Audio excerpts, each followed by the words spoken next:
আমাকে নিয়ে কন্ট্রোভার্সি থামতেই চায় না। মানে ইউটিউব ইভেন্টে আমি এরকম ড্রেস কেন পরলাম, বাইরের খাবার কেন খেলাম। আচ্ছা, তোমরা কি আর কাউকে খুঁজেই পাও না? মানে আমি যাই পড়ি যাই করি তাতেই এত খুঁত কিভাবে বের করো তোমরা? মাঝে মাঝে একটু খারাপ লাগে, আবার মাঝে মাঝে ভালোই লাগে যে প্রত্যেকের চোখ একমাত্র আমার দিকে। মানে সুমি কি পড়ছে, সুমি কি করছে। সাথে আমি এটাও বলবো যে এত ক্রিয়েটাররা গেছিল কিন্তু আমার সঙ্গে কারো দেখা হয়নি কেন? মানে আমি কি তাহলে চুপি চুপি বেরিয়ে এসেছি, কারোর সঙ্গে দেখা করিনি? আজকে সবটাই ক্লিয়ার করব। ফার্স্ট অফ অল, যেটা নিয়ে প্রথম কন্ট্রোভার্সি, আমার ড্রেস। মানে আমি বিয়ে বাড়ি যাচ্ছি নাকি ইউটিউব ইভেন্টে? এরকম অদ্ভুত টাইপের লেহেঙ্গা আমি কেন পরলাম?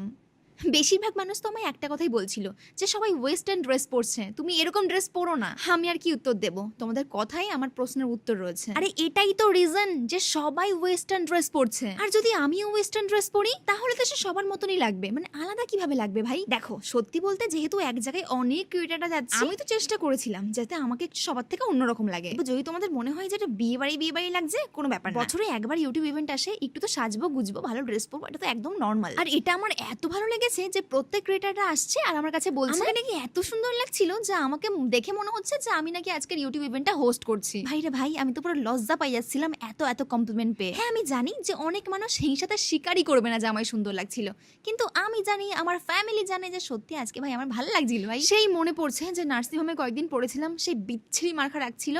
অনেক দিন পরে নিজেকে একটা সুন্দর সাজে দেখলাম, বেশ ভালো লাগছিল আমার নিজের মন থেকে। আর যেহেতু শরীর খারাপের পরে আমি একটু রোগা হয়ে গেছি, ড্রেসটা পরার সময় না আমি কনফিডেন্স পাচ্ছিলাম না যে হয়তো আমার অতটা সুন্দর লাগবে না। কিন্তু যখন মেকআপ, ড্রেস, পুরো লুকটা কমপ্লিট হলো, সত্যি আমার দারুণ লেগেছিল পার্সোনালি। এবার বাকিদের ব্যাপারটা আমি বলতে চাই না। এবার সেকেন্ড কোশ্চেন হচ্ছে, এত ক্রিয়েটাররা গেল, তোমার সঙ্গে কারো দেখা কেন হলো না? এইবার ব্যাপারটা বলি। ব্যাপারটা হচ্ছে দুটো টাইমে ইভেন্ট ছিল। সকাল 10:30 থেকে একটা ইভেন্ট, আর সেম ইভেন্ট আবার হচ্ছিল দুপুর 2টো থেকে। সো আমাদের এই ইভেন্ট ইনভিটেশন ছিল সকাল 10:30টার সময়। আর যখন আমরা ইভেন্ট শেষ করে বেরিয়েছি, তারপরে যে ইভেন্টটা ছিল সেখানেও ছিল অনেক ক্রিয়েটার, আর সেইটা ছিল দুপুর 2টোর সময়। তো এই কারণেই আমার সঙ্গে অনেক ক্রিয়েটারের দেখা হয়নি। কিন্তু সত্যি বলতে পুরো ফ্যামিলি নিয়ে প্রথমবার ইভেন্টে গিয়ে যে এত মজা করব, এত নাচ গানা করেছি, এত এনজয় করেছি যে কি আর বলবো। মানে সত্যি এটা একদম স্মরণীয় হয়ে থাকবে। মানে ওই যে শরীর খারাপ, এটা আমি একদমই ভুলে গেছিলাম। এই জন্যই আমার মনে হয় এবার যে শরীর খারাপ থাকুক আর না থাকুক, মাঝে মাঝে একটু বাইরে ঘুরতে বেরোতে হবে যাতে মনটা ভালো থাকে। ভাবছি আমার ডক্টরকে গিয়ে আমি এই গল্পগুলো শোনাবো।